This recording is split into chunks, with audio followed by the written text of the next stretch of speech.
তো hello guys, দেখো সকাল সকাল আমরা বেরিয়ে পড়েছি। আজকে তোমরা থাম্বনেল দেখে বুঝেই গেছো যে আমরা কোথায় যাচ্ছি। হ্যাঁ, দক্ষিণেশ্বর যাচ্ছি। তো ভেবেছিলাম অন্য কিছুর জন্য যাব, বাট ওটা আর হবে না।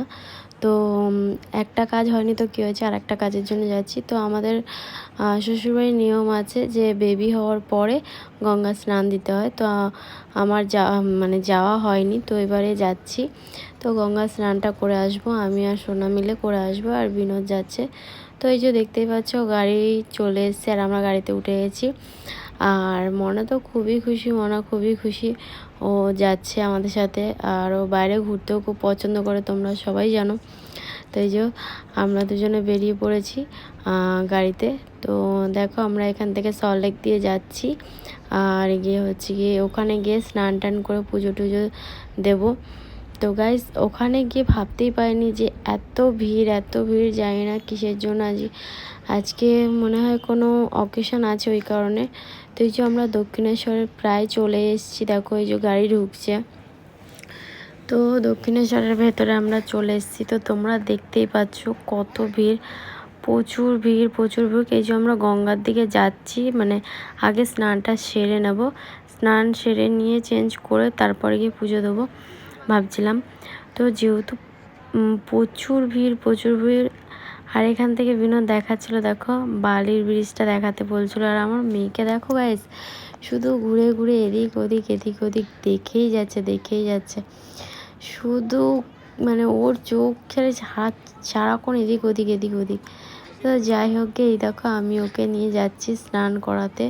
তো গাইস আমি না বুঝতে পারিনি, ওকে না আমি ডুব দিয়ে দিচ্ছিলাম, ওকে আমি অতটা বুঝতে পারিনি যে ওর অসুবিধা হতে পারে। তো পাশের সবাই বলছিল যে ওকে ডুবিয়ে দাও, কিছু হবে না, কিন্তু ও আচমকা ভয় পেয়ে গেছে। তো যাই হোক আমি একটু ওকে শান্ত করে তারপরে গিয়ে ওকে পায়ে ওখানটা বসিয়ে তারপরে গিয়ে আমি ওর মাথায় জল দিয়ে ওকে স্নান টান করিয়ে নিলাম। তো দেখো ওকে এই যে গঙ্গা স্নান করিয়ে নিচ্ছি। তো স্নান টান করানোর পর ওকে আমি দিয়ে দিলাম বিনোদের কাছে দিয়ে দেওয়ার পর ও তো রীতিমতন প্রচণ্ড ভয় পেয়ে গেছে। তো তারপর আমি চলে যাচ্ছি, আমার স্নানটা সেরে নিচ্ছি, কারণ হচ্ছে গিয়ে আমরা স্নান করার পরেই পুজো দিতে পারবো, তার আগে পুজো দিতে পারবো না, ওই কারণে স্নানটা আগে সেরে নিচ্ছি। তো দেখো আমি এখানে স্নানটা করে নিলাম। আর গিয়ে মেয়ে আমার কোলে সত্যি ভয় পেয়ে গেছে, ওকে হঠাৎ করে ডুব দিয়ে দিয়েছি, তো ও আচমকা ভয় পেয়ে গেছে। তো যাই হোক গে, এখান থেকে তারপর আমি চেঞ্জ করে তারপর আমরা চলে গেলাম একটু ঘুরতে। একটু ঘুরু করে এই যে মেয়েকে নিয়ে ঘুরছি। মেয়ে তো চেঞ্জ করে দিয়েছি, ও প্রচণ্ড এক্সাইটেড হয়ে রয়েছে, এত আনন্দ পাচ্ছে।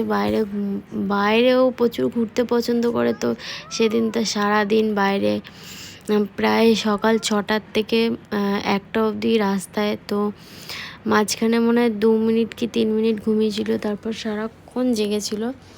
আর বিনোদের কোলে ঘুরে এদিক ওদিক দেখছিল। তো ওই দিনকে মেঘলা হয়নি, তো খুব একটা গরম ছিল না। তারপর গিয়ে আমরা গাড়ি করে চলে যাচ্ছি আদ্যাপীঠের দিকে। তো আমরা সত্যি কথা বলতে ওখানে গিয়ে পুজো দিতে পারিনি, কেননা প্রচুর ভিড় ছিল। আর বাচ্চাকে নিয়ে অত লাইনে দাঁড়ানোটা খুব অসম্ভবের বাইরে ছিল, তাই আমরা আদ্যাপীঠে পুজো দিয়ে দিয়েছি। তো এখানেও মায়ের মন্দির শুনেছি অনেক জাগ্রত। তো এখানে আমার পুজো দেওয়া প্রায় হয়ে গেছে। তারপরে একটু ভেতরে আসলাম, এখানে একটা শিব ঠাকুরের মন্দির আছে, এখানে মনাকে নিয়ে আসলাম, নিয়ে এসে একটু মাথা ব্যথা ঠেকিয়ে তারপর গাইস বিনোদ বলছিল যে দেখো এখানে কত সবাই মানতের দড়ি বেঁধেছে। তো আমিও বললাম চলো আমিও বেঁধে নিই 2 মেয়ের নামে। তো 2 মেয়ের নামেই আমি মানত করে রেখে এসেছি, জানি না ভগবান কি করবে, তো যা হবে ভালোর জন্যই হবে। তো এই যে আমার গিট্টি বাঁধা কমপ্লিট। আর এই যে মেয়েকে নিয়ে আমরা এখন বেরিয়ে পড়েছি।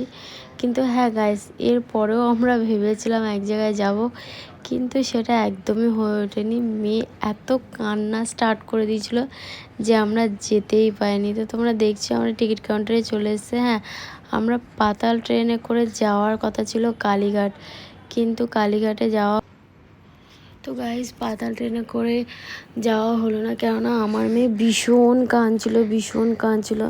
তাই আমরা বাড়ির দিকে চলে এলাম, ট্রেন থেকে নিচে নেমে গিয়ে বাড়িতে চলে এলাম।